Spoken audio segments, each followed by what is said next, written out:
आप सभी जानते हैं यूपीएसआई का अब आने वाले कुछ ही दिनों में एग्ज़ाम होने वाला है। तो उसी से रिलेटेड हम चैप्टर आज शुरू करने जा रहे हैं मूल विधि के, जिसमें मूल विधि हमारे मानव अधिकार संरक्षण जनहित याचिका एक महत्वपूर्ण न्यायिक निर्णय के हम कुछ क्वेश्चन हैं जिन्हें हम करेंगे। तो सबसे पहला हमारा क्वेश्चन देखो, मानवाधिकार से रिलेटेड क्वेश्चन है। देखो, मानवाधिकार का संरक्षण अधिनियम की धारा 2(1) के अनुसार मानवाधिकार से संबंधित, तो मानवाधिकार यानी जीवन से संबंधित, स्वतंत्रता से संबंधित, स्वतंत्रता और व्यक्तिगत की गरिमा से संबंधित। तो हमारा मानवाधिकार का जो संरक्षण वो हमारे जीवन से संबंधित है, तो जीवन को हमारे पास सुरक्षित रखता है मानवाधिकार। तो हमारा ऑप्शन ए सही है इसकी ए।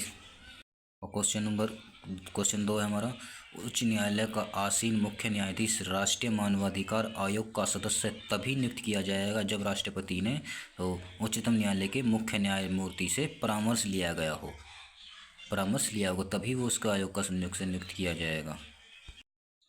तीसरा क्वेश्चन है देखो हमारा, निम्न में से कौन सा संगठन इस निश्चित नीति वचन में विश्वास करता है कि अंधेरे को कोसने की बजाय एक मोमबत्ती जला देना बेहतर है। तो राष्ट्रीय मानवाधिकार आयोग के HRC द्वारा, एमनेस्टी इंटरनेशनल द्वारा, ग्रीन पीस द्वारा, अंतर्राष्ट्रीय न्यायालय। तो एमनेस्टी इंटरनेशनल द्वारा इसने कहा था कि अंधेरे को कोसने की बजाय अगर हम उसमें दीपक या मोमबत्ती जला दें तो कितना बेहतर है।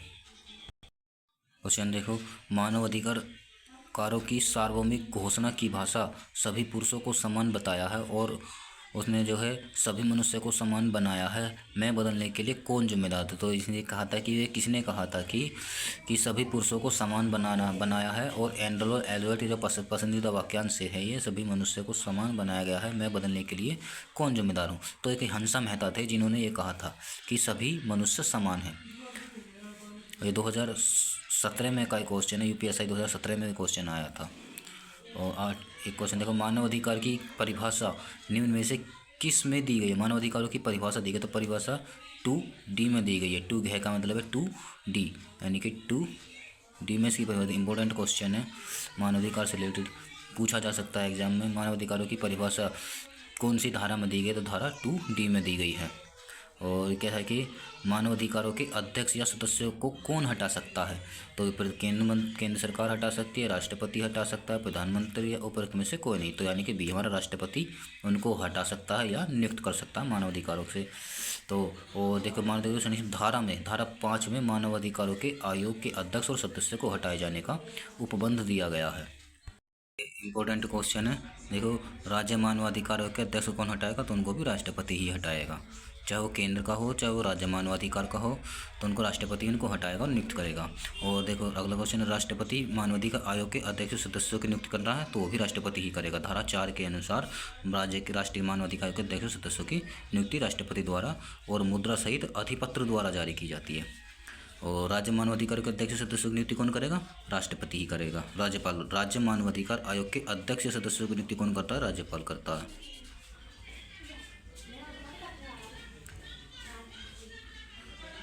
राज्य मानवाधिकार का आयोग अध्यक्ष कौन होता है, तो जो किसी उच्च न्यायालय के मुख्य न्यायाधीश, न्यायमूर्ति या न्यायाधीश हो, वो हमारे राज्य मानवाधिकार का अध्यक्ष होता है, जो किसी उच्च न्यायालय का मुख्य न्यायमूर्ति या न्यायाधीश रहा हो। ये बहुत इंपॉर्टेंट क्वेश्चन देखिए, राज्य मानवाधिकार आयोग का मुख्य कार्यपालक कहलाता है, तो जो कार्यपालक है वो कहलाता है हमारा सचिव राज्य का। ये इंपॉर्टेंट क्वेश्चन है हमारा। राज्य मानवाधिकार आयोग के मुख्य कार्यपालक कहलाता है वो सचिव कहलाता है। तो राष्ट्रीय मानवाधिकार आयोग का अध्यक्ष अपने पद पर कब तक बना रह सकता है, यानी कि वो A और B से जो भी पहले, यानी कि 3 वर्ष तक उसका कार्यकाल होता है राष्ट्रीय मानवाधिकार के अध्यक्ष का, और 70 वर्ष की अवधि तक रहता है। इन दोनों में से जो भी पहले हो जाएगा तो 70 वर्ष की अवधि तक उसको खत्म हो जाएगा, या वो 3 वर्ष तक खत्म हो जाएगा। इन दोनों में से जो भी पहले हो वो खत्म हो जाएगा उसका अध्यक्ष का पद। मानवाधिकार संरक्षण अधिनियम के अधीन नियम बनाने की शक्ति किसमें, यानी कि शक्ति को नियम कौन बना सकता हो, A और B दोनों, केंद्र सरकार और राज्य सरकार दोनों ही इसमें नियम बना सकते हैं। दोनों मानवाधिकार संरक्षण अधिनियम के अधीन नियम बनाने की शक्ति किसे, केंद्र सरकार और राज्य सरकार दोनों ही इसमें नियम बना सकते हैं। और शक्ति की धारा 40, केंद्र जो बनाएगा वो धारा 40 के अनुसार बनाएगा, और राज्य जो बनाएगा वो धारा 41 के अनुसार मानवाधिकारों में नियम बनाएगा। इसका जो मुख्यालय है, राष्ट्रीय मानवाधिकार आयोग का मुख्यालय हमारा दिल्ली में है। मानवाधिकार के अध्यक्ष एवं सदस्यों की नियुक्ति एक समिति की सिफारिश के आधार पर की जाती है। इस समिति के अध्यक्ष कौन होते हैं? लोकसभा का अध्यक्ष, उच्चतम न्यायालय का मुख्य न्यायाधीश, प्रधानमंत्री। तो प्रधानमंत्री की सलाह पर ये हमारे क्या हो जाते हैं? नियुक्त किए जाते हैं अध्यक्ष और उनके सदस्य। एग्जाम में पूछा जा सकता है कि इनके मानवाधिकारों के जो सदस्य या उनके अध्यक्षों की नियुक्ति किसकी सलाह पर करता है राष्ट्रपति? तो प्रधानमंत्री की सलाह पर उनकी नियुक्ति करता है। इसमें 4 अध्यक्ष और सदस्यों की नियुक्ति राष्ट्रपति द्वारा एक समिति की सिफारिश के पश्चात करने की बात कही जाती है, धारा 4 में। धारा 22 के अधीन राज्य मानवाधिकारों के अध्यक्ष और नियुक्ति की सिफारिश करने वाली समिति का मुख्यमंत्री करता है। राज्य देखो, अगर राष्ट्र की बात करें तो प्रधानमंत्री करेगा, और राज्य में अगर करेगा तो आयोग अध्यक्ष तो उनके मुख्यमंत्री की सलाह पर करेगा। ये पूछा जा सकता है कि उसमें तो हम चलो बता देंगे कि केंद्र में कौन करेगा, राष्ट्र में कौन करेगा। तो राष्ट्र में तो प्रधानमंत्री की सलाह पर। अगर राज्य मानवाधिकारों के अध्यक्ष की बात कहेगा या सदस्यों की नियुक्ति की बात करेगा, सिफारिश करने वाली समिति का अध्यक्ष कौन होगा? वो होगा मुख्यमंत्री। जैसे केंद्र में प्रधानमंत्री होता है तो राज्य में मुख्यमंत्री होता है। और मानवाधिकार संरक्षण अधिनियम कब परिवर्तन में आया? तो 28 सितंबर 1993 से लागू हुआ। तो 28 सितंबर 1993 को लागू हुआ था। कब परिवर्तन में आया? तो ये 28 सितंबर 1993 को आया। इसमें कुल 8 अध्याय और 43 धाराएं हैं। पूछा जा सकता है इसमें तो कि मानवाधिकार संरक्षण अधिनियम में कितने अध्याय या कितनी धाराएं हैं? तो 8 अध्याय और 43 धाराएं हैं। राष्ट्रीय मानवाधिकार आयोग के सदस्य के संबंध में कौन सा कथन सत्य है? पद पर न रह जाने पर भारत सरकार या राज्य सरकार के किसी अन्य पद को धारण नहीं करेगा। वह 70 वर्ष बाद अपने पद पर नहीं बना रह सकता। वह पुनः नियुक्त का पात्र होगा। उपयुक्त यानी कि उपयुक्त सभी, यानी कि वो ये सभी इसकी बात सच्चे हैं। राज्य मानवाधिकार आयोग परिसंख्या रिपोर्ट की प्रतिवर्ष किसे भेजता है? राज्य सरकार को, केंद्र सरकार को, उच्च न्यायालय को या डी को? तो राज्य मानवाधिकार आयोग जो अपनी रिपोर्ट भेजेगा वो किसको भेजेगा? राज्य सरकार को भेजेगा, और राज्य सरकार भेजेगी केंद्र सरकार को। तो पूछा जा सकता है अगर राष्ट्र की बात आए तो केंद्र सरकार को जाएगी, और राज्य की बात जाए तो राज्य सरकार के पास जाएगी। और राज्य आयोग का अध्यक्ष अपने पद को धारण कर सकता 3 वर्ष की अवधि तक, 70 वर्ष की आयु तक, यानी कि दोनों ही 3 वर्ष तक कर सकता है, 70 वर्ष की आयु तक। तो बी और सी दोनों ही सही हैं। मानवाधिकार संरक्षण अधिनियम की धारा के तहत विशेष जांच एजेंसी का गठन प्रावधान करता, मतलब जो कोई अगर किसी के अधिकारों का हनन हो रहा है तो जांच बैठाई जाएगी। वो किस अधिनियम के किस धारा के अनुसार बैठाएगी? धारा 37 के अनुसार बैठाई जाएगी। इंपॉर्टेंट क्वेश्चन है कि अगर किसी के अधिकारों का हनन होता है तो किस अधिनियम के किस धारा के अनुसार उसकी जांच एजेंसी बैठाई जाएगी? तो धारा 37 के अनुसार बैठाई जाएगी। मानवाधिकारों का प्रथम सम्मेलन अंतर्राष्ट्रीय किस दिशा में आयोजित किया गया था? तो ये हमारा तेहरान में इसका अंतर्राष्ट्रीय आयोजित किया गया था। प्रथम सम्मेलन जो तेहरान में, मानवाधिकारों का प्रथम सम्मेलन अंतर्राष्ट्रीय किस दिशा में आयोजित किया गया था? तेहरान में इसको क्या गया था? स्थापित किया था। यानी सम्मेलन जो पहला जो है तेहरान में हो गया था। मानवाधिकारों की सार्वभौमिक घोषणा की मसूदी समिति के अध्यक्ष कौन थे? जिसका मसूदा तैयार किया था तो वो थे एलेनोर वेजवेल्ट। 2017 में आया था ये क्वेश्चन। मानवाधिकारों की सार्वभौमिक घोषणा की मसूदा समिति के अध्यक्ष कौन थे? तो एलेनोर रूजवेल्ट थे। राष्ट्रीय मानवाधिकार आयोग का अध्यक्ष कौन होगा? तो उच्चतम न्यायालय का पूर्व मुख्य न्यायाधीश, न्यायमूर्ति या कोई न्यायाधीश। तो ऑप्शन ए सही है। और जो इसकी स्थापना हुई थी वो हुई थी 12 अक्टूबर 1993 को स्थापना हुई थी, और 28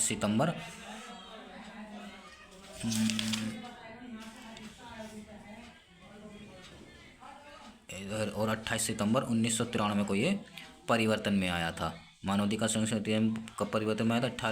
28 सितंबर 1993 को परिवर्तन में आया था ये। और जो इसकी स्थापना हुई थी वो हुई थी 12 अक्टूबर 1993 में। ये देखो, थाने में जब दरोगा बन जाओगे तो एक क्वेश्चन आएगा कि थाने में मानवाधिकार संरक्षण के लिए आप किस प्रकार का कार्य करेंगे?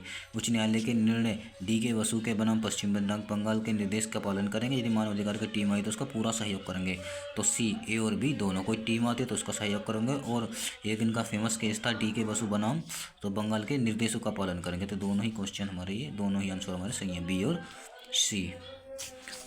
और मानवाधिकार संरक्षण अधिनियम 1993 के तहत उसके अध्यक्ष और सदस्य की नियुक्ति कौन करेगा? वो राष्ट्रपति करेगा। और लोकहितवाद दायर किया जा सकता है, मतलब कोई जनहित याचिका है, जनहित याचिका से रिलेटेड क्वेश्चन है ये। लोकहितवाद दायर किया जा सकता है किसी भी व्यक्ति द्वारा जिसके मूल अधिकारों का अतिक्रमण हुआ है, किसी भी व्यक्ति या संस्था द्वारा या सरकार द्वारा। तो ये किसी भी व्यक्ति या संस्था द्वारा ये दायर किया जा सकता, केस कर सकता कोई भी, अगर वो लोकहितवाद यानी जनहित याचिका से संबंधित है तो। भारत के सर्वोच्च न्यायालय द्वारा अधिस्थिति लोकस स्टैंडर्ड के पारंपरिक नियम में ढील देकर निम्नलिखित में से किसे पेश किया गया था? तो भी जनहित याचिका को उसमें पेश किया गया था। और देखो, भारत के उच्च न्यायालय का यह पुराना नियम था कि बिना याचिकाकर्ता को सुने निर्णय नहीं सुनाया जाएगा। इसका अपवाद है जनहित याचिका। लोकस स्टैंडर्ड का अर्थ है सुने जाने का अधिकार।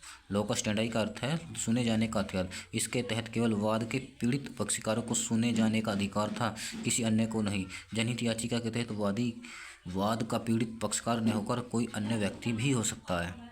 जनहित याचिका को किस जनक्षति के संदर्भ में दायर किया जाएगा? मान लो कोई जनहित याचिका दायर करना चाहता है तो किसके अनुसार वो कर सकता? तो जन कर्तव्यों के उल्लंघन से संबंधित क्षति, संविधान के प्रावधानों से उल्लंघन क्षति, कानून के उल्लंघन से हुई क्षति। तो उपरोक्त ए, तो जन कर्तव्य जो सभी जिनमें सबका हित हो तो वही जनहित होती है। तो जन कर्तव्य के उल्लंघन से संबंधित क्षति में हम जनहित याचिका दायर कर सकते हैं। अगर कोई पत्र याचिका जनहित याचिका के रूप में दायर होती है तो इसके लिए के द्वारा पारित आदेश होना चाहिए। सहायक मजिस्ट्रेट, अपर रजिस्ट्रार या मजिस्ट्रेट या रजिस्ट्रार, तो रजिस्ट्रार द्वारा होना चाहिए, तभी जनहित याचिका प्रस्तुत की जा सकती है जज के सामने। जनहित याचिका का जन्म कहाँ हुआ? तो इसका जो जन्म शुरुआत हुई थी वो हुई थी अमेरिका से, इसकी शुरुआत हुई थी। जनहित याचिका का विचार अमेरिका में जन्मा, वहाँ इसे सामाजिक कार्यवाही याचिका कहते थे। क्वेश्चन पूछा जा सकता है ऐसे में कि इसका जन्म कहाँ हुआ? तो अमेरिका में हुआ, और उसे वहाँ पर क्या नाम दिया गया था? तो सामाजिक कार्यवाही की याचिका कहते हैं। और 1960 के दशक में संयुक्त राज्य अमेरिका में जनहित याचिका का वकीलों की गतिविधियों से काफ़ी विस्तार हो गया था। इसके द्वारा वह कमज़ोर, पिछड़े एवं उपेक्षित लोगों के मुद्दे को न्याय व्यवस्था के समक्ष रखते थे। यह मुद्दा केवल निर्धन और मजबूर व्यक्तियों के ही नहीं होते, बल्कि इसमें देश के साधारण व्यक्तियों की समस्याएं भी शामिल होती हैं। देखो, भारत में जनहित याचिका किसने प्रारंभ की थी, किसने शुरू करी थी? तो एक थे हमारे पीएन भागवती जी थे जिन्होंने जनहित याचिका की शुरुआत की थी। और देखो, भारत में सर्वप्रथम जनहित याचिका उच्चतम न्यायालय के न्यायमूर्ति पीएन भागवती ने प्रारंभ किया था। और जनहित याचिका नगरपालिका का आविष्कार तथा न्यायाधीश निर्मित विधि है। और देखिए, भारत में पहली जनहित याचिका 1976 में दाखिल की गई थी मुंबई कामगार सभा बम्बई बनाम अब्दुल्लाई फैजुल भाई के केस में। पहली जो जनहित याचिका दाखिल की गई थी तो मुंबई कामगार सभा बम्बई बनाम अब्दुल भाई फैजुल्ला भाई के केस में जनहित याचिका दायर। किन्हें जनहित याचिकाओं की जननी कहा जाता है? जिन्होंने अदालतों में 100 से भी अधिक जनहित याचिकाएं दायर की हैं, जिनमें प्रमुख प्रख्यात भागलपुर अंकफोड़वा कांड तथा विचाराधीन कैदी मामला है। तो वो था हुसैन आरा पुष्पा काफिला हिंगोरानी थी वो, जिन्होंने 100 से भी ज़्यादा अधिक जनहित याचिका दायर की थी। देखिए, पुष्पा हिंगोरानी का जनहित याचिकाओं की जननी कहा जाता है। 1961 में सुप्रीम कोर्ट में प्रैक्टिस करने वाली पहली 4 महिलाओं में से एक थी। विचाराधीन कैदियों की रिहाई के लिए 1979 में उन्होंने कोर्ट में जनहित याचिका दायर की। उसके जो परिणाम फलस्वरूप 40,000 विचाराधीन कैदियों को कोर्ट ने रिहा कर दिया। भागलपुर अंकफोड़वा कांड, देवदासी प्रथा, फैमिली कोर्ट की स्थापना आदि पर दायर जनहित याचिकाओं का संबंध पुष्पा काफिला हिंगोरानी से है। जनहित याचिका किस न्यायालय के समक्ष दायर की जा सकती है? तो उच्च न्यायालय और उच्चतम न्यायालय दोनों में ही ये दायर की जा सकती है। उच्च न्यायालय में भी और उच्चतम न्यायालय में भी ये दायर की जा सकती है।